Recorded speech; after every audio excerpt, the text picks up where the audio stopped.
प्रथम महाकारुणिक बोधिसत्व बाबा साहब डॉक्टर अम्बेडकर के चरणों में श्रद्धा के सुमन अर्पित करते हैं। सभी बहुजन समाज में जन्मे महापुरुषों को सत सत नमन। दमभूमि के संस्थापक सरदेव भिक्खू डॉक्टर करुणाशील राहुल जी को सादर वंदन। टीम के सभी साथियों को जो भी इस गूगल मीट में जुड़े हैं या जो भी बाद में इन वीडियो को देखते हैं, आप सभी को मेरी तरफ से नमो बुद्धाय जय। जैसा डॉक्टर साहब ने बताया, डॉक्टर दम संदेश जी सिरसा से जो अधिकारी हैं, उन्होंने अभी आपके सामने बहुत सारी बातें रखी कि लगभग 3.5 साल से ये प्रयास धम्मभूमि का बीआरसी के माध्यम से जारी है और करीबन ये मान के चलो 3.5 साल में कितने सारे सब्जेक्ट आज तक लोगों के सामने स्पष्ट किए हैं, कितने सारे डाउट है लोगों के जो मूवमेंट में जुड़ते हैं और डाउट क्लियर किए हैं। बहुत सारे साथी लगातार इस जो मीटिंग में जुड़ करके आए दिन नया कुछ सीखने का मौका मिलता है। एक ऐसा वेबिनार है, हम आपस में बहुत दूर दराज बैठे हुए हैं, उसके बावजूद भी हम आपस में एक दूसरे के साथ कनेक्ट है। ये एक बेहतरीन प्रयास है बंदे जी का।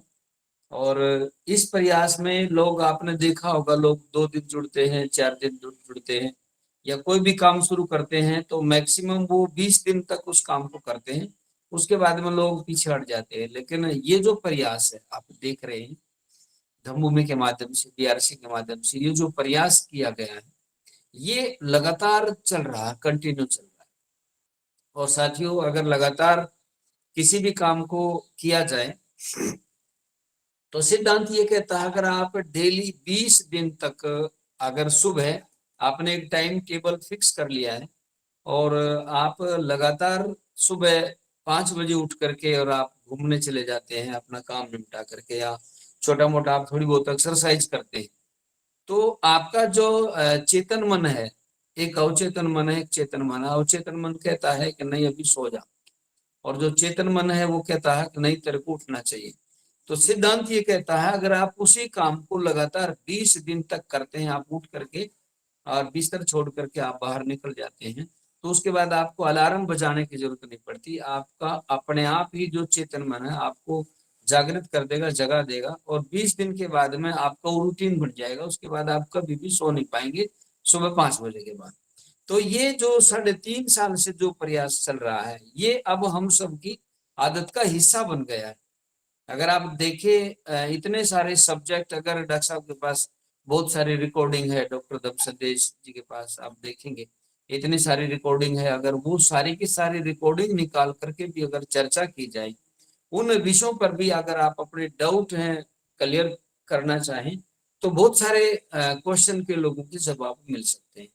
आए दिन नया सब्जेक्ट होता है। बंते जी ने धम्म के ऊपर बहुत बारीकी से बातें की हैं और अलग अलग सब्जेक्ट दे करके बहुत सारे डाउट क्लियर किए। धम्म क्यों जरूरी है, सारी जो विचारधाराएं हैं वो सारी सारी धम्म के इर्द गिर्द चलती हैं।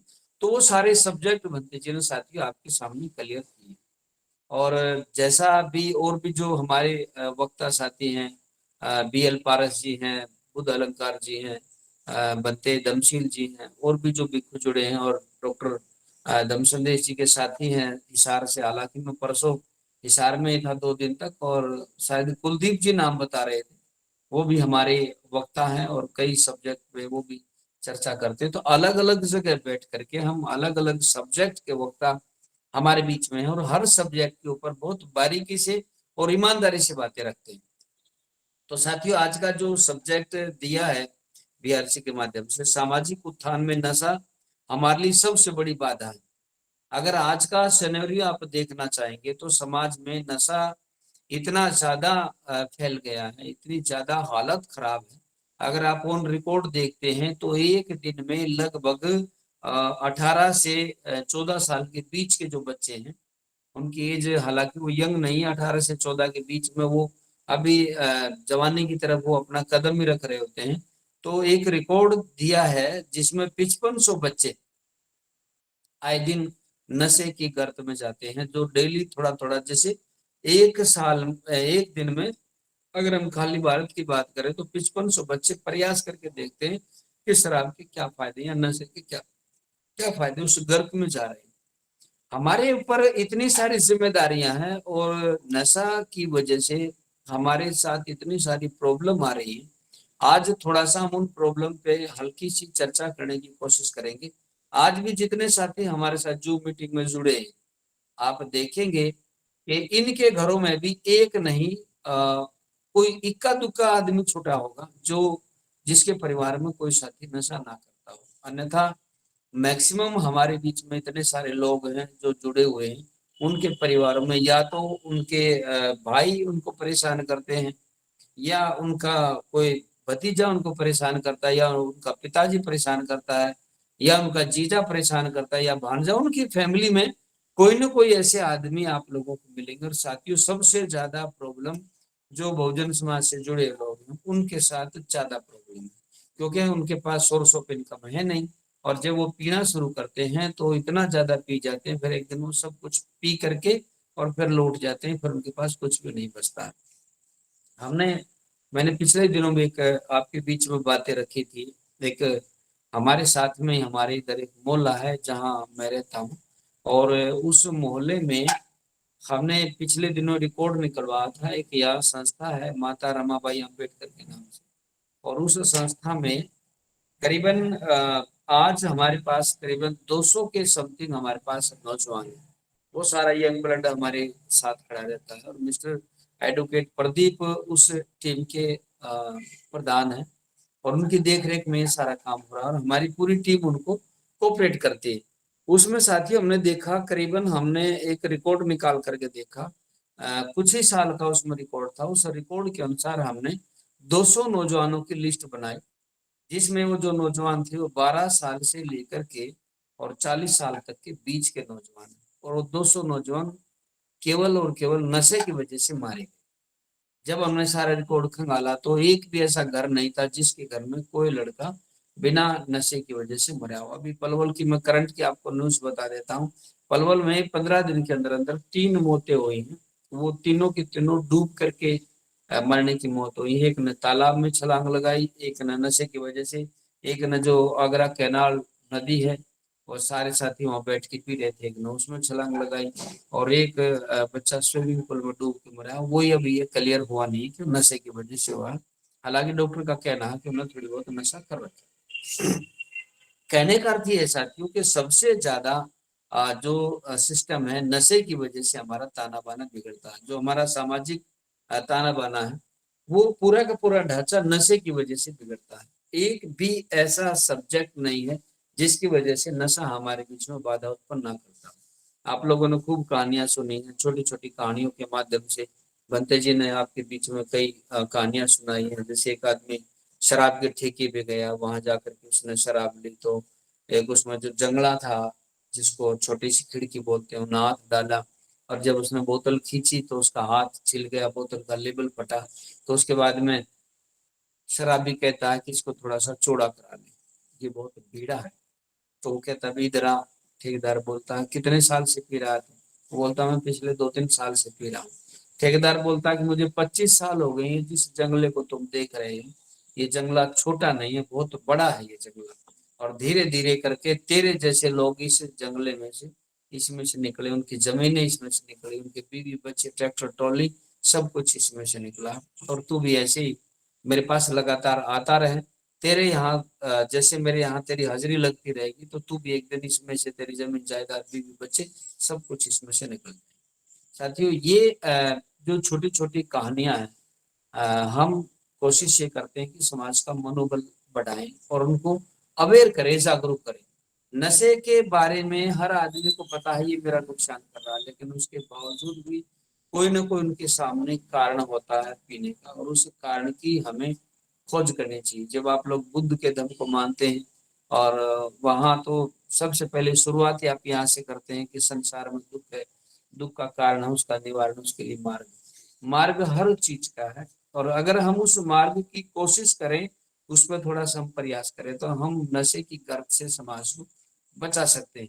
लेकिन ये प्रयास हमने छोटा प्रयास, जैसे हमने पलवल में ये प्रयास किया, तो जितने भी टीम के साथी हमारे से आज जुड़े हुए हैं, और दाएं बाएं उनके क्षेत्र में भी अगर इस तरह की कोई घटनाक्रम चल रही है, तो साथी हमारी जो टीम है पलवल से, वो मजबूती के साथ मुस्तैद है। उन्होंने पूरे मोहल्ले में कैमरे लगा दिए, डीसी एसपी को वहां ज्ञापन दिए, तीसरे दिन एसपी को वहां बुला लेते थे, सर देखो हमारे यहाँ फला आदमी व्यापार कर रहा है। और एक भी ऐसा आइटम नहीं था जो इस मोहल्ले में ना बिके। और खास बात है इस मोहल्ले के साथ ये थी कि यहाँ लड़के और लड़कियों के रिश्ते भी नहीं होते थे। लोग बोल देते फला मोहल्ले से नहीं, वहां तो नशे का व्यापार होता है। लेकिन आज वहां इतनी सुख शांति है कि हमारा छोटा सा धमभूमि के माध्यम से प्रयास किया था, बस उन नौजवानों का हमने मनोबल बढ़ाया। ऐसा नहीं कि हम वहां डंडा बंदूकें लेकर के वहां बैठे हैं, हमने ऐसा कुछ नहीं किया, लेकिन उनका मनोबल बढ़ाया, उनके साथ हम ईमानदारी से खड़े रहे। और जब हम उनके साथ ईमानदारी से खड़े रहे तो उसका परिणाम ये रहा कि आज वहां 4 पुलिस वाले 24 घंटे मुस्तैद रहते हैं और एक बैरिकेडिंग कर दी गई है और वहां पर नशा का व्यापार नहीं होता। मेरी रिक्वेस्ट है जो टीम के साथी आपस में आज जुड़े हुए हैं, हमें इस बीमारी से समाज को बहुत जल्दी निजात देनी चाहिए। सामाजिक उत्थान में बाधा कैसे उत्पन्न करता है? सबसे पहले नुकसान हमारा सामाजिक जो ताना बाना उसको तोड़ने में नशा काम करता है। आप किसी भी ओकेजन पर अगर अपने परिवार में शामिल हो रहे हैं और एक नशे बाज आदमी आप लोगों का पूरा सिस्टम ढा देता है, पूरा परिवार एक तरफ होता है और वो नशेड़ी आदमी एक तरफ होता है, सबको गाली देता है, ना किसी को छोड़ता है, माँ बहन बेटी किसी को नहीं बकसता और उसके जो मन में आता है जो मुंह में आता है वो बकता ही रहता है। साथियों, ये जो ताना बाना तोड़ने में सबसे ज्यादा नुकसान शराबी करता है। और सामाजिक ताना बाना जो हमने गुनाह है, जो हमने एक भाईचारा बनाया है, उसको ये चीजें दिखाई नहीं देती। वो इन चीजों को तोड़ने की कोशिश करता है और फिर शाम को सुबह जब उसकी थोड़ी सी उतर जाती है फिर वो कहता है कि मेरी गलती हो गई है, मैंने नहीं की। और शाम को आज के बाद में पीऊंगा नहीं, फिर 2 घंटे के बाद आप देखेंगे उसके बाद वो फिर से कहीं ना कहीं वहीं पर बैठा मिलता है और फिर से वो बोतल लेकर के गालियां देता है। फिर वही काम उसका डेली का रूटीन है और वो ये काम करना शुरू कर देता है। साथियों, हमारा पूरा का पूरा सिस्टम नशे की वजह से नुकसान हुआ। आप लोगों ने बद्दे जी की जो स्टेटमेंट है, कई बार नशे के ऊपर बद्दे जी ने स्टेटमेंट दी है, कारोबार के ऊपर भी स्टेटमेंट दी। तो दो जो चीजें हैं हमारी सोसाइटी में, एक तो नशा और एक अंधविश्वास, इनकी वजह से हमारा समाज बहुत पीछे चला गया है, बहुत ज्यादा गर्त में चला गया। जितनी लंबी छलांग, जितनी ऊंची हमने छलांग लगाई थी उतना ही नुकसान आज हमारे साथ हो रहा है। तो हमें कोशिश करनी चाहिए, इन विषयों पर हमें बारीकी से प्रयास करना चाहिए कि हमें किस तरीके से हमें ये जो सामाजिक ताना बाना है इसको फिर से बनाना। अगर हम इस ताना बाना को तोड़ने की कोशिश करेंगे जैसे दूसरे लोग तोड़ रहे हैं, उस प्रयास में वो लोग लगे हुए हैं, वो कोशिश करते हैं कि किसी भी तरीके से इनमें भाईचारा ना बने, वो भले कितना भी प्रयास करें, लेकिन साथियों हमें इस ताना बाना को बनाने की कोशिश करनी है। और जो नशे का कारोबार, या जो नशे की जो प्रॉब्लम हमारी सोसाइटीज में आ गई, हमें इसको मान सम्मान का प्रतीक ना बना करके हमें इसका विरोध करना चाहिए। जब तक आप लोग उसका विरोध नहीं करोगे तब तक आपके साथ ये प्रॉब्लम आती रहेंगी। तो भाईचारा बिगाड़ने में सबसे ज्यादा बाधा ये नशा करता है। एक आदमी की वजह से पूरा परिवार टूट जाते हैं। और जो आदमी दूर दराज रहते हैं, कहीं और जा करके वो सेटल हो गए हैं और ओकेजनली जब वो घर पे जाते हैं तो सबसे ज्यादा सुनने को उनको मिलती है, सबसे ज्यादा गालियां वो उनको देता है। तो उसके बाद में जो आदमी एक दिन के लिए, एक घंटे के लिए जब वो परिवार में शामिल होता है किसी भी खुशी या गमी में, और वो जो वहां गालियां दी जाती हैं, उल्टा सुल्टा वो लोग बोलते हैं, फिर वो उसका भी मन वहां से खट्टा हो जाता है। वो बोलता है भाई जब कोई आदमी तहजीब से, इज्जत से बात ही नहीं करना चाहता तो फिर मैं यहाँ क्यों बैठूं, और उसके बाद में वो वहां से चला जाता। हमारे बीच में बहुत सारी स्टेटमेंट है। हमने धमभूमि के प्रांगण में पलवल में आप लोगों ने देखा होगा, मलोकड़ा में, जैसे आप बिहार के अंदर एंट्री करेंगे तो शराब के ऊपर हमारी जो स्टेटमेंट है तथागत बुद्ध की दी हुई कि जहाँ मदिरा सम्मान पाती वहां दुर्भिक्ष पड़ते हैं, औषधियां निष्फल हो जाती, कलह के बादल मंडराते, हे मनुष्य इससे सदा दूर रहो, ये पाप और अनाचार की जननी, ये मूर्खों का स्वर्ग है। अगर आप इसको कहेंगे, जैसे किसी ने बता दिया वहां स्वर्ग है, वहां नर्क है, वहां ये है, वो है, वहां ये आएगा, यहाँ वो आएगा, बहुत सारी चीजें आप लोगों को बताई जाती। और ये धार्मिक जो लोग हैं, जिन्होंने धार्मिक अ, अ, अमली जामा किसी भी बात को पहना है, वो ये चीजें करते हैं। हमें इस जो ये स्टेटमेंट दी गई है साथियों, हमें इनका प्रचार बड़े पैमाने पर करना चाहिए। आज सोसाइटी में बड़े पैमाने पर नुकसान नशे की वजह से हो रहा है, और ऐसे ऐसे कहानियां हैं जो हमने खुद देखी हैं, जिनके घरों में नशे का कोई लेना देना नहीं है, लेकिन उसके साथ में जो परिवार वो नशा करता है तो उसका भी असर उनके ऊपर होता है। ऐसी बहुत सारी कहानियां मेरे पास है। तो सामाजिक ताना बाना तोड़ने में नशा सबसे ज्यादा हमारे लिए बाधा है। तो इस बाधा से मुकाबला हम खुद, हमारी टीम को जो जागरूक साथी हैं जिनकी ज्यादा जिम्मेदारी बनती है, उसमें अग्रणी भूमिका में उनको आना चाहिए। वो अग्रज लोग हैं जिनको इन बातों का पता है, तो उन्होंने इन चीजों के प्रचार करके, सेमिनार करके लोगों को बचाना चाहिए। अर्थ के क्षेत्र में अगर आप देखेंगे, कारोबार के क्षेत्र में नशा भी सबसे बड़ी बाधा है। हमारे मान लिया कोई हमारे पास जमीन है, जमीनों के टुकड़े हैं जिस पे हम अपना कारोबार करते हैं या हम वहाँ खेती करते हैं। साथियों, धीरे धीरे धीरे धीरे करके आप देखेंगे जो नशा का व्यापारी आदमी या जो नशाखोर है, जो नशा करता है, वो उनकी नजर, जैसे जो व्यापारी, उनकी नजर हमारे कारोबार के ऊपर होती है, और कोशिश ये की जाती है कि उनको थोड़ा थोड़ा नशे की आदत डाली जाती है, और फिर धीरे धीरे वो इतना ज्यादा नशे की गर्त में चले जाते हैं कि फिर उसके बाद वो पीछे मुड़ के नहीं देखते। और जब वो पीछे मुड़ के नहीं देखते तो इतना ज्यादा नुकसान तब तक हो चुका होता है।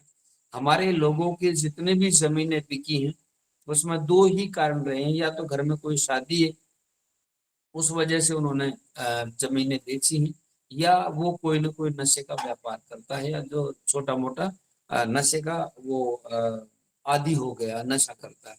इस वजह से हमारे साथियों जो जमीन है वो बिकी, इससे ज्यादा नुकसान हमारा बहुत ज्यादा हुआ है। यहाँ तक मैंने देखा है, जैसे बहुत सारे छोटे छोटे कारोबारी हैं। पलवल में एक बहुत पुरानी एक कारोबार है एक आदमी का, मैं ना तो उसका नाम लूंगा ना मैं उसका कारोबार बताऊंगा, हो सकता है वो सारी बातें उनको बुरी लगी। शाम के टाइम जैसे 7 बजते हैं, जैसे दिन ढलता है, उसके बाद में वहां पर उनके ढक्कन खुलने शुरू हो जाते हैं। मतलब दिन में वो कारोबार करते हैं, और उसी कारोबार में वहीं उसी दुकान में बैठ करके शाम को 4 यार उनको और आ जाते हैं, फिर वहीं पर वो नॉन वेज भी खाते हैं, और वहां पर वो फिर नशा भी करते हैं। साथियों, आज तक इतना पुराना कारोबार है हरियाणा के अंदर, अकेला कारोबार था उनका पहले, इससे पहले हमने कोई ऐसा कारोबार नहीं देखा अपने लोगों को। और वो कारोबार आज भी उसी जगह पे है जहां उनके पिताजी ने छोड़ा था। क्यों? क्योंकि वो नशे के आदी हैं, शाम को उनको जरूर चाहिए, चाहे उनको थोड़ी थोड़ी चाहिए। और जैसे वो शाम को पीते हैं तो पीने के बाद में फिर आदमी जो अगली बात है, जो माइंड एक्टिव है, या जो अगली योजना है कि उसको अगली योजना पे काम कैसे करना है, अपने धंधे को आगे कैसे बढ़ाना, उन विषयों पर साथी वो सोच नहीं पाते। जब वो नहीं सोच पाते तो वो कारोबार धीरे धीरे ठप हो जाता है। आपके सामने आगरा का एक बहुत बड़ा उदाहरण है। आगरा में आप देखेंगे हमारे लोगों के जूतों के बहुत पुराने कारखाने थे, और बड़े बड़े कारोबारी थे। धीरे धीरे नशे की आदत इतनी ज्यादा हमारे लोगों में वहां लगा दी गई है, मैं तो ये कहूंगा लगी नहीं है, वो आदत लगाई गई है। और जब उनको आदत लगाई गई तो उसके बाद में वहां के हालात अगर आज आप देखेंगे, तो जो बड़े कारोबारी थे जब उनके कारोबार ठप हो गए तो आज वो लोग उनके मजदूर बन करके रह गए। सरकार भी इसी तरह की योजना बनाती है कि किसी भी तरीके से कि ये जो कारोबारी है ये थोड़े से पीछे की तरफ हट जाए, और जो कारोबारी हैं, जो मजबूत लोग हैं, वो मजबूत होते चले जाए। हमारे साथ साथियों ऐसा हो रहा है। कोई भी सरकार आकर के आपको चेक काट करके नहीं देगी कि आप अपना कारोबार खुद स्थापित करें। हम साथियों अपना कारोबार खुद भी स्थापित कर सकते हैं। अगर हमने अपना कारोबार स्थापित नहीं किया तो नुकसान इसमें किसी का नहीं। कभी आप कब तक किसी भी एक व्यवस्था को आप कब तक दोष देते रहोगे? आप कब तक किसी भी एक सिस्टम को ये कहते रहोगे जी उनकी वजह से मैं हमारे साथ ऐसा हुआ? ये जो बहानेबाजी है काफी लंबे समय तक हो चुकी है। हमने खूब गालियां दी, पानी पी पी करके एक व्यवस्था को गाली दी।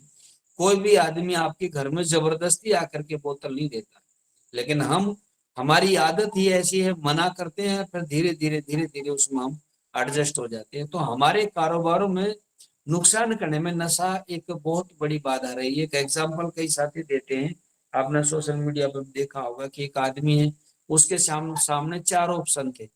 या तो थोड़ी सी शराब पी ले, या फिर कहते हैं कि जुआ खेल ले, या फिर कहते हैं कि भाई चोरी कर ले, या कहते हैं कि वेश्यावृत्ति कर ले। तो उसके दिमाग में आया कि मैं ना तो चोरी कर सकता, ना मैं वेश्यावृत्ति में शामिल हो सकता, और ना मैं चोरी कर सकता, ना मैं वेश्यावृत्ति कर सकता, और ना ही मैं शराब पी सकता, ना मैं जुआ खेल सकता। अगर ये सारे काम मैं करूंगा तो कहीं ना कहीं नुकसान हो जाएगा। तो वो आदमी कहता चलो ऐसा कर लेता हूँ, मैं थोड़ी सी पी करके चला जाता हूँ, ताकि मैं और चीजों से बच जाऊं। ये तीन चीजें और ज्यादा बुरी हैं। तो उसने कहा कि चलो मेरे को थोड़ी दे दो। साथ ही जैसे उसने पी, उसके बाद में फिर धीरे धीरे वो आदी हो गया। उसके बाद फिर वो वेश्यावृत्ति में भी शामिल हो गया। उसके बाद फिर वो चोरी भी करने लगा, फिर वो जुआ भी खेलने लगा। कहने का अर्थ ये है कि एक बीमारी जब हमारे घर में आती है तो उसके साथ में एक नहीं, वो कम से कम चार चार पांच पांच प्रॉब्लम को साथ में लेकर के आती है। सामाजिक उत्थान में नशा जैसे हमारे बीच में बाधा है, तो उसके साथ साथ में मिशन के लिए भी बाधा है। सामाजिक ताना बाना हमारा बना हुआ है, हम सभी भाई भाई, हम सभी मूवमेंट के लोग हैं। और जब हम सारे के सारे मूवमेंट के लोग हैं तो मिशन के लिए भी सबसे बड़ी बाधा है नशा। आपने देखा होगा जब हमारा मिशन आगे बढ़ता है और धीरे धीरे जब हमारी मूवमेंट एक फैलाव की तरफ आती है और एक सेटअप ऐसा बन जाता है, एक प्रॉपर प्लेटफॉर्म हमारा सोसाइटी के लिए जब बन जाता है, मिशन की बात लोग सुनते हैं, एक दूसरे के साथ उठना बैठना शुरू करते हैं। लेकिन धीरे धीरे आप देखेंगे, मैंने तो यहाँ तक भी देखने का मौका मिला है, जो मिशन का बड़े बड़े ठेकेदार हैं, जो सबसे आगे झंडा लेकर के चलते हैं, जब वो जाते हैं तो वहां प्रोग्राम के लिए खूब जिंदाबाद और मुर्दाबाद के नारे लगा करके आते हैं, और वापसी में आते हुए फिर उनकी गाड़ी के अंदर बोतलें और गिलास खड़कने शुरू हो जाते हैं। जब उनके गिलास खड़कते हैं फिर वहां पर नशा, फिर साथ में जब वो नॉनवेज वहां खाते हैं, तो साथ ही वो मिशन के लिए भी सबसे बड़ी बाधा है। और मिशन के लिए बाधा साथ में कि उसमें हो सकता है वो पांच आदमी एक गाड़ी में जा रहे हैं और पांच आदमी में से एक आदमी पीता नहीं। अगर वो नहीं पीता है तो उसके लिए भी दिक्कत है। या तो उसको वो जबरदस्ती थोड़ी थोड़ी पिलाने की कोशिश करेंगे, और जब उसको पिलाने की कोशिश नहीं करेंगे तो वो कहीं ना कहीं समाज में जाएगा, तो उसके बीच में भी एक नेगेटिविटी आएगी। वो कहेगा यार मैं तो इनके साथ गया था, वहां बहुत बड़ी बड़ी बातें हो रही थी, और थोड़ी देर बाद जब वो वापिस चले तो उन्होंने फिर गाड़ी में बैठ करके ही खाना पीना शुरू कर दिया। तो ये मिशन में बात, जो दूसरे लोग हैं, जो अन्य जो लोग हमारे साथ जुड़ना चाहते हैं, वो ये कहेंगे कि यार ये लोग तो जब इन लोगों को नहीं सुधार पा रहे हैं, आपके ही साथी हैं, और वो कहीं ना कहीं बैठ करके जब ऐसा काम करते हैं तो फिर आप लोग हमें कैसे सुधारोगे। और हमारे घर में कोई बच्चा इन चीजों को इस्तेमाल करता नहीं है, आपके साथ जाएगा, तो हो सकता है मेरा बेटा या मेरा भाई, मेरे पिताजी भी इसके आदी हो जाए। तो मिशन के लिए भी हमारे लिए सबसे बड़ी बाधा राजनीति में साथियों, बाधा शराब नशा बहुत बड़ी बाधा है। राजनीतिक रूप से अगर हमारी जनसंख्या की बात की जाए तो हमारी जनसंख्या साथ ही बड़े पैमाने पर है। ऐसा कोई गांव नहीं है जिसमें हमारे लोग ना हो। जनरेशन के आधार पर बड़े पैमाने पर हमारे लोग, लेकिन आप देखेंगे राजनीतिक रूप से वो बाधा कैसे उत्पन्न करता है कि एक मोहल्ले में से, गली में से एक ठेकेदार छाट लिया जाता है आप लोगों को, और उस ठेकेदार के घर में दारू की पेटियां खाली की जाती है, उनके वहां ढांग लगा दी जाती है। फिर वो जो ठेकेदार है वो फिर उस मोहल्ले में एक करके उनको बोतलें बांटना शुरू कर देता है, और फिर वो राजनीतिक रूप से बोलता है कि ये फला नेता ने दी। जो वो फला नेता ने दी है, तो साबका श्रम एक बात कहते थे कि कोई नेता जब सहारा देता है तो फिर वो इशारा भी करता है कि भी आपने यहाँ वोट कास्ट कर लिया। दूसरा साथी, वोट डालने की जब हमारे सामने कंडीशन आती है तो हम इतना ज्यादा नशा कर लेते हैं, हो सकता है बहुत सारे साथी तो नशे में डूब करके वहां बेहोश हो जाए और वो वोट ही डालने ना जाए।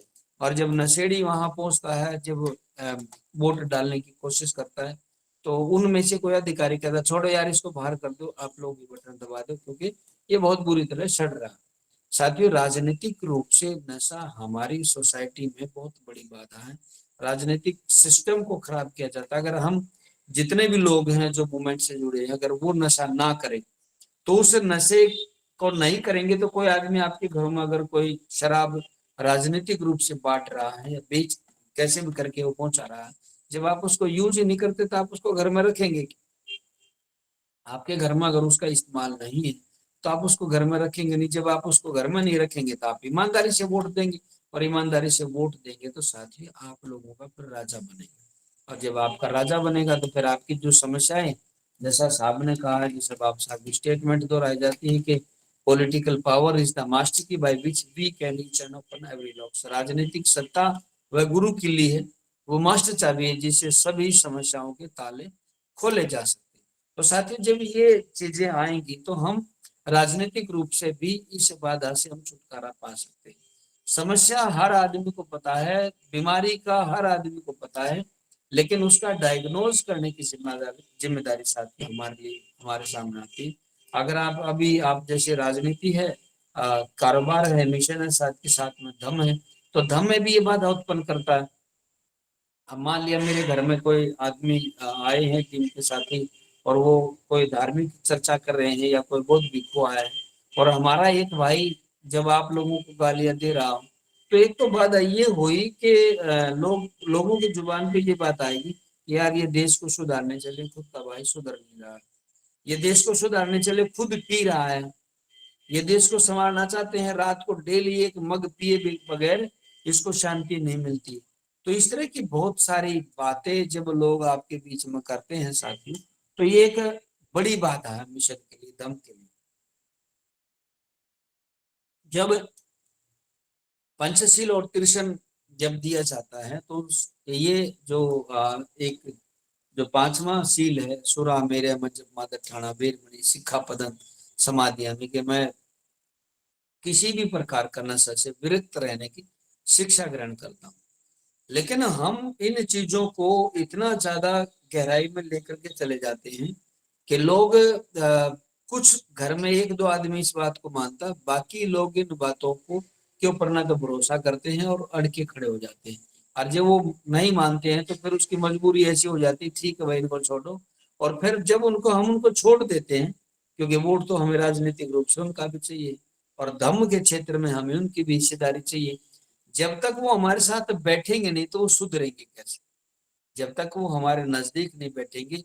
जैसे ये जो मैंने थोड़ी देर पहले बंते जी की बताई हुई कहानी है, जो अ, खिड़की छोटी है इसको बड़ा कराओ, तो इस तरह की कहानियां जब तक वो हमारे साथ बैठेंगे नहीं, हम उनसे चर्चा नहीं कर पाएंगे। चर्चा नहीं कर पाएंगे तो साथ ही उनमें सुधार की गुंजाइश बहुत कम है। बहुत रेयर केस है शराबी कोई अपने आप इसको ठोकर लग जाए, वो छोड़ दे, अन्यथा वो मानता नहीं। साथियों, परिवारों में जो हमारा पारिवारिक जो हमारी स्थिति है, नशा उसके लिए भी बहुत बड़ी एक बाधा है। परिवार में डेली एक आदमी अगर कोई मजदूर है या कोई नौकरी करता है या कारोबार करता है, कोई भी धंधा उसका, तो जैसे वो पैसे कमा करके लेके आता है तो उसमें से 50% पैसा वो घर में देता है, अन्यथा तो वो घर में देता ही नहीं। और 50% अगर वो दे भी देता तो साथियों, पूरा परिवार आधे पैसे में गुजारा बसर करता है और आधा पैसा वो खुद के ऊपर खर्च करता है, और इतनी ज्यादा वो पी करके खूब झगड़ेबाजी होती है। साथियों, मैंने देखा है परिवारों को आपस में इस तरह के टूटन की जो स्थिति आई है नशे की वजह से, बड़े पैमाने पर परिवार बिगड़े। और मैंने साथियों एक चीज और भी अक्सर देखी है, छोटी सी जिंदगी में बहुत सारे अनुभव किए हैं। मैंने देखा है कि हमारे पड़ोस में ही एक बुजुर्ग थे, वो शराब का व्यापार करते थे, 2 नंबर में बेचते थे। मैंने जैसे बताया गया है कि जब हम कोई नशे का व्यापार करते हैं तो वो जो नशे का पैसा आता है वो कहीं ना कहीं आपके के लिए नुकसान पैदा करता है। मतलब उस आदमी को मैंने खुद देखा, वो नशे का व्यापार करता था, उसका एक छोटा बेटा एक्सपायर होया, उसके बाद फिर उसका बड़ा बेटा एक्सपायर होया, जो उसके घर में उसके बड़े बेटे की बहू आई थी उसको बच्चा आया वो एक्सपायर होया। और वो सारा का जैसे वो भी पी करके ही उल्टे काम करते थे, गालियां देते थे, एक दूसरे को मारते पीटते थे, रोज झगड़ा होता था शाम के टाइम पे। साथियों, उन परिवारों को मैंने खुद शराब का व्यापार भी करते देखा और उसके बाद में उन परिवारों को मैंने बर्बाद होते देखा। मतलब 15 से 20 साल का अगर आप सेशन देखेंगे, उस दौरान उनका पूरा परिवार ही तहस नहस हो गया, और आज उनके घरों को आप जा करके देखेंगे तो वो पूरा का पूरा खपरेल है, उनके घर में बैठने तक की उसमें जगह नहीं। साथियों, नशे का व्यापार भी सबसे बड़ी समाज के लिए भी बाधा है। तो मेरी रिक्वेस्ट है, समाज में बेचने के लिए ऐसे बहुत सारी चीजें हैं। शराब का जो व्यापार है, वो जो कारोबार है, ये कोई भी साथी ना करे तो और बहुत सारे काम धंधे हमें, हालांकि सरकार को सबसे ज्यादा एक्साइज शराब के व्यापार से आता है। तो हमें इन बातों से कोई लेना देना नहीं, सब अ, सरकार का कारोबार चले या ना चले, लेकिन हमें समाज को और अपने आप को इन चीजों से साथ ही बचाना है। और अगर परिवार सुरक्षित हो जाते हैं तो हमारे लिए बहुत बड़ी एक व्यवस्था बन जाती है और हमेशा के लिए एक नींव रखी जाएगी। और फिर उसके बाद में उनका एक एग्जाम्पल बनता है कि समाज में ये जो साथी हैं वो काम कर रहे हैं और इनके बीच में किसी तरह का कोई नशे का काम नहीं। और उसके साथ साथ में साथियों समाज का भरोसा भी बहाल होता है। अगर आप नशे में पड़े हुए हैं, आपने देखा होगा अक्सर इतनी सारी जो मौतें हो रही हैं मैक्सिमम कारण नशे की वजह से हो रही है। मैंने बहुत सारे ऐसे एग्जाम्पल देखे हैं, जैसे किसी भाई को चोट लगी है और जब हमने उसको उठाया, कई बार तो मैंने और भंते जी ने उनको उठा करके हॉस्पिटल में एडमिट कराया है। और जबकि कोई भी डॉक्टर या राहगीर आदमी की फोटो खींचता वीडियो बनाता उनका हाथ लगाने के लिए तैयार नहीं, लेकिन मैंने और भंते जी जब एक साथ में जैसे चले हैं तो हमने गाड़ियों में अपनी में डाल करके उन लोगों को हॉस्पिटल तक पहुंचाने की हमने कोशिश की। तो आपने देखा होगा कि नशे की वजह से एक्सीडेंट की सबसे ज्यादा समस्या आती है। और यहाँ तक आप देखेंगे, जैसे एक आदमी को हमने एक बार उठाया, जब उसको हमने रात उठा करके हॉस्पिटल में जब हम लेके गए तो थोड़ा सा उसका जब होश आया तो हमने पूछा, भाई तेरे को कैसे लगी है चोट, एक्सीडेंट होया कैसे? आपने खुद उसमें गाड़ी में अपनी बाइक मारी है या गाड़ी वाले ने आपको एक चोट मारी? तो कहता जी ऊपर वाला जाने। हमने पूछा भी आप आए कहाँ से? उन्होंने कहा कि मैं ससुराल से आ रहा हूँ और सुबह जल्दी निकला और उसके बाद में ऊपर वाला जाने। साथियों ऊपर वाला और कोई नहीं है, हमारा ये है ऊपर वाला। और ऊपर वाला ये कैसे है? क्योंकि रात को आपने खूब रिश्तेदारी में गए हैं, ससुराल गए हैं, वहां आप किसी के फूफा हैं, किसी के वहां जीजा हैं, तो वहां आपकी बहुत बढ़िया सेवा होती है। वहां सारे नौकर चाकर आपके दाएं बाएं लग जाते हैं, क्योंकि जब आप ससुराल जाते हैं तो अपने आप को बहुत बड़ा महाराजा घोषित करने की कोशिश करते हैं। और जब वहां राजा महाराजाओं की तरह वहां ऊपर बैठते हैं और जब उनकी वहां सेवा होती है, और सेवा में फिर वो रात को लेट तक वो जागते हैं और रात को लेट तक वो नशा का नशा करते हैं। और जब नशा ज्यादा हो जाता है तो सुबह वो कोशिश करते हैं मुझे धंधे पे भी जाना है, मुझे अपनी ड्यूटी पे भी जाना है। तो साथियों अपनी बाइक उठा करके जल्दी निकल लेते, रात की एक तो नींद और दूसरा हमने ऊपर वाले को बेहोश कर लिया है पी पी करके, क्योंकि जो हमारा सोचने समझने की क्षमता वो खत्म हो जाती है नशे में। और उसके बाद में एक सेकंड का छोटा सा हिस्सा वहां पे हम डिसीजन नहीं ले पाते। नशेड़ी आदमी, उसका जो दिमाग है सामने से जैसे कोई चीज आ रही है तो वो कोई भी गाड़ी है, कोई भी बड़ा ट्रक है, कोई वाहन है सामने से आ रहा है तो वो डिसीजन लेने में थोड़ी सी चूक कर देता है। और साथ ही तब तक ऊपर वाला फिर उसका डिस्टर्ब हो जाता है। और जैसे उसका ऊपर वाला डिस्टर्ब होता है फिर वो या तो मारे जाते हैं या फिर अस्पताल में जाकर के वो बैठ जाते हैं। फिर उनके बहाने क्या रहते हैं, मेरे को तो पता ही नहीं चला, अंधेरा आ गया मेरे सामने और पता नहीं क्या चीज आई क्या नहीं, मुझे तो जानकारी नहीं।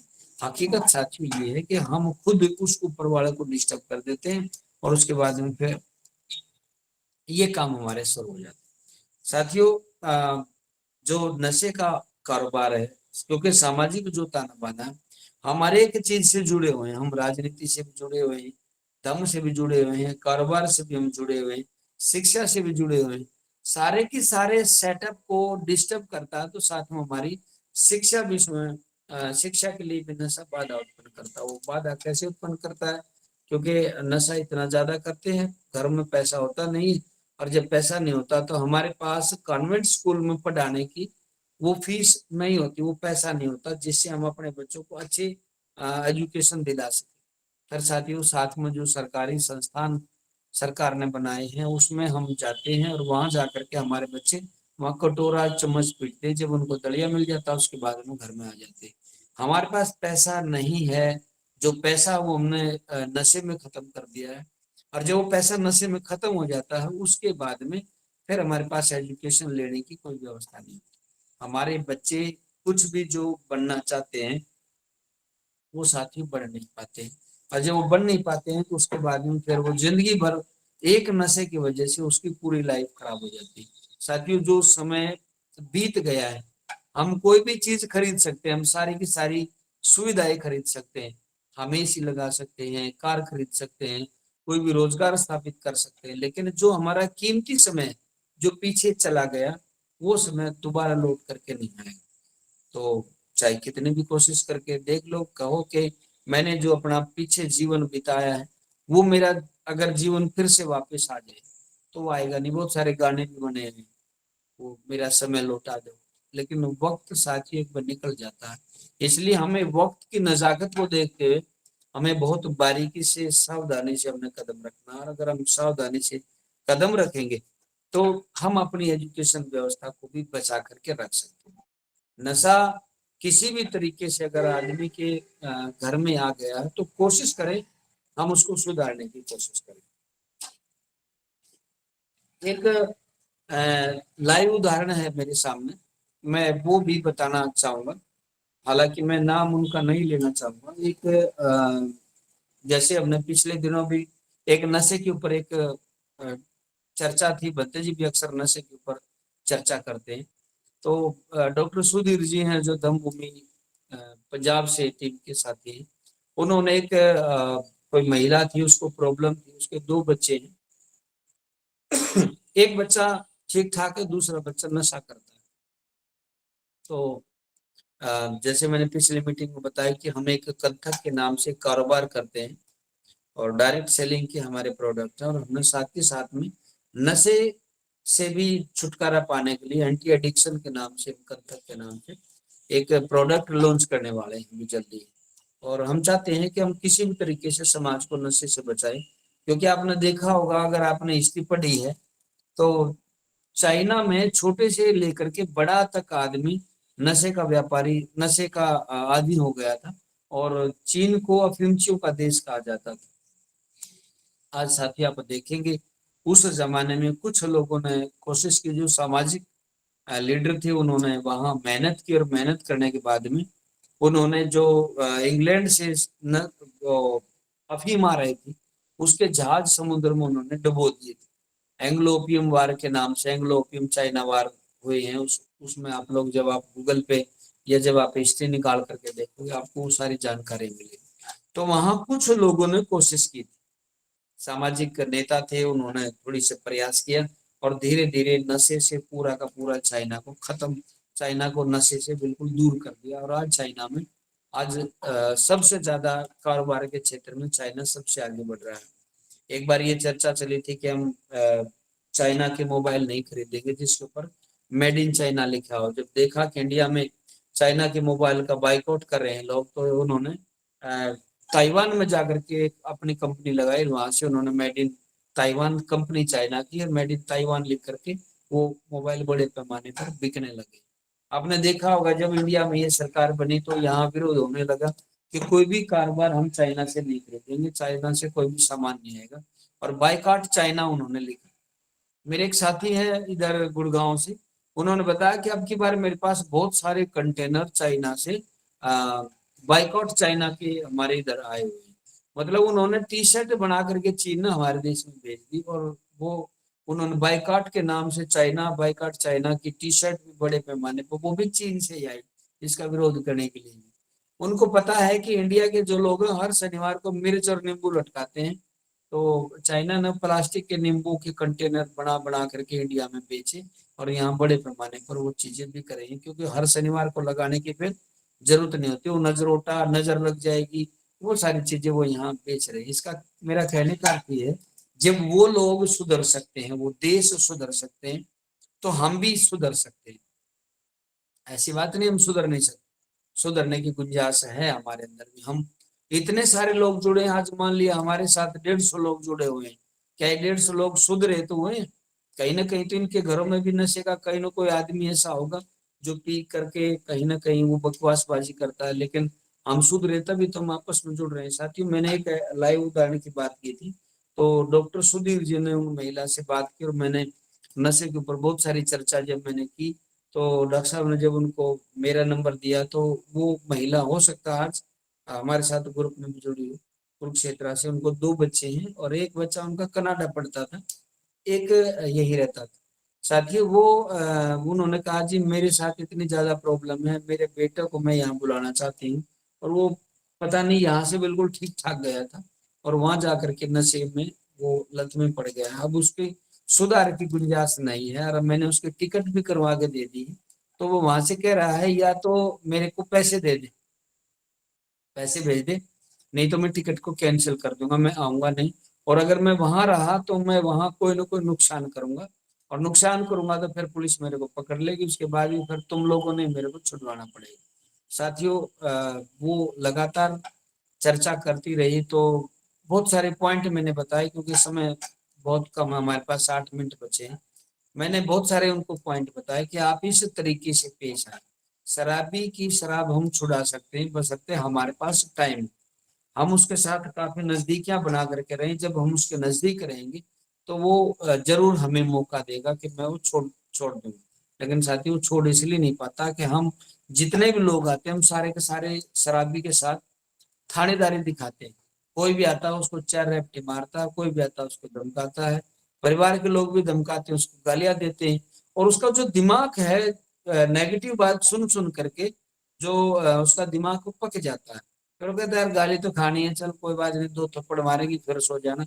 और डेली वो इस काम को करता है। साथियों, अगर हम थोड़ा सा मजबूत हो जाए, थोड़ी सी आदत हम सुधार लें, और हमें किस तरीके से उसकी काउंसलिंग करनी है। हमारे साथी हैं, वैद्य जी हैं, भारती जी वो हैं, और भी मेरे यहाँ साथी हैं पलवल में। एक डॉक्टर है मेरे साथ, डॉक्टर नेम सिंह है। और हम सारी की सारी टीम है जो नशे के ऊपर हम उनकी काउंसलिंग करते हैं, और उनको दवाइयाँ भी उपलब्ध कराते हैं। और उसके बाद में फिर वो धीरे धीरे वो उससे छोड़ने की कोशिश करते हैं। अगर हम थोड़ा सा प्रयास करें, मेरी उस महिला से लगातार बात होती रही, वो फोन करती तो मैं ईमानदारी से उनसे बात करता और सारी बात उनकी पहले सुनता, और फिर थोड़ा सा उनको मैं साथ में एक तरीका बता देता, अब ऐसे करो। साथियों, जब भी उनसे बात हुई तो वो रोती रहती थी, रो करके वो सारी बात बताती थी। और अगर मैं भी ये सोचता यार मेरे को क्या लेना इस बात से, जब उनके घर में है तो अपने आप भुगतो। लेकिन साथियों, लगातार जैसे वो बात करती रही तो वो रो करके बताती, फिर मैं ये तरीका बताता, और लास्ट में साथियों परसों ऐसा हुआ कि उसने हंस करके खुश होकर के बात की, और इतनी ज्यादा खुश थी, उन्होंने कहा जी आज मैं सफल हो गई हूँ, और मेरे बेटे ने कहा है कि मैं इस चीज को छोड़ना चाहता हूँ। मैंने कहा देखो, आपका प्रयास है, थोड़ी सी आपने बात जैसे बताया गया ऐसे आपने बात मानी, और धीरे धीरे उसकी काउंसलिंग होती चली गई।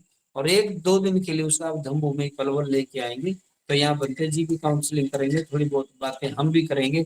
और उसके बाद में जो मेरे डॉक्टर साथी हैं उनसे मैं दवाई दिलवाऊंगा, और जो हमने कंथक के नाम से हम लॉन्च करने जा रहे हैं वो भी हम उसको लिक्विड देंगे।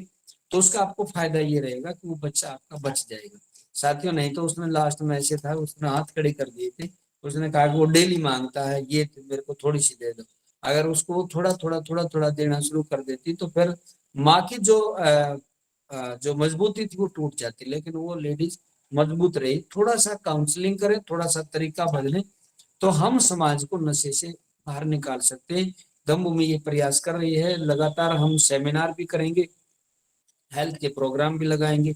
अगर आप नशेड़ी को नशा मुक्ति केंद्र में डाल देते हैं तो वहां उनके साथ बहुत बुरा बर्ताव किया जाता है। ज्यादातर मैंने उनकी सर्वे की है, ज्यादातर मैंने विजिट भी करके देखी है, ज्यादातर लोगों से चर्चा भी की है, बहुत नुकसान भी होता है। और जब वो वहां जाने के बाद में जब वो वापस आता है, फिर वो या तो घर से भाग जाता है। गुड़गांव से हमारे रिलेशन में था एक लड़का, वो नशा मुक्ति में डाल दिया था, उसके बाद में फिर वो नशा मुक्ति से घर आने के बाद वो इतना ज्यादा चिढ़ गया इस बात से, आज तक उसका ये नहीं पता चला है कि वो सलामत है या दुनिया में नहीं।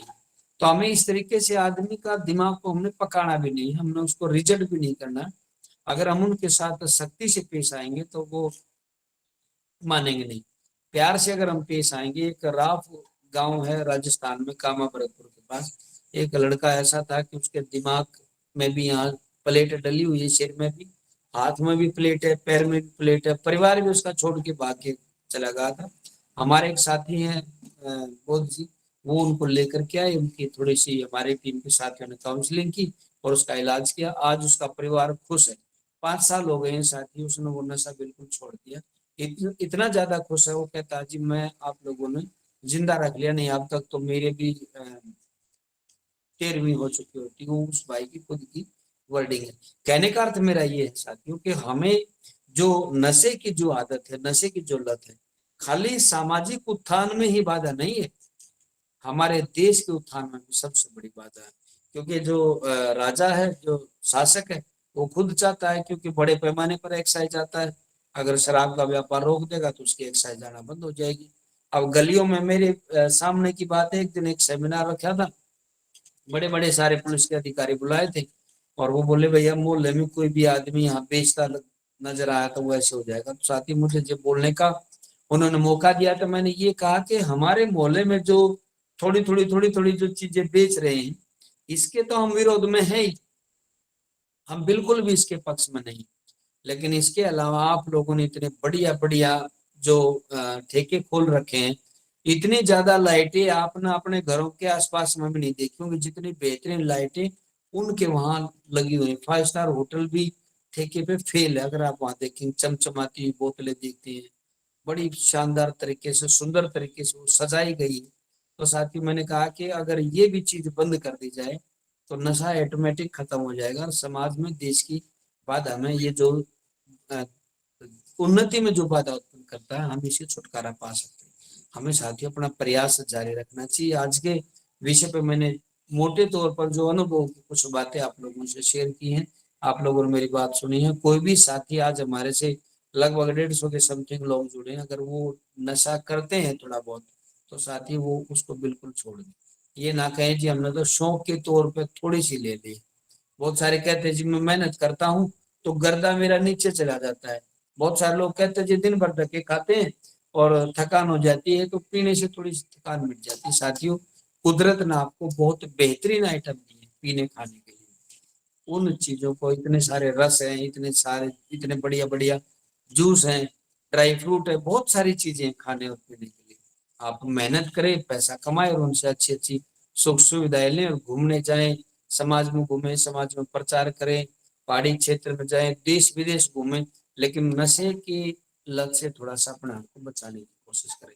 जहाँ तक मेरा आइडिया है, मैंने बहुत सारे साथियों से आज ये चर्चा की है, और आप लोगों ने मेरी बात काफी ईमानदारी से सुनी, किसी ने कोई डिस्टरबेंस नहीं की है। हो सकता है मेरी बात आप लोगों को समझ में आए, और समझ में नहीं आए तो इस वीडियो को आप 2-3 बार रिपीट करके देखेंगे तो हो सकता है समझ में आ जाए, ताकि हम समाज को इस बीमारी से बाहर निकाल सके। आपने मेरी बात सुनी है, दम्भू में मुझे बोलने का मौका दिया है, आपका बहुत बहुत धन्यवाद। नमो बुद्धाय।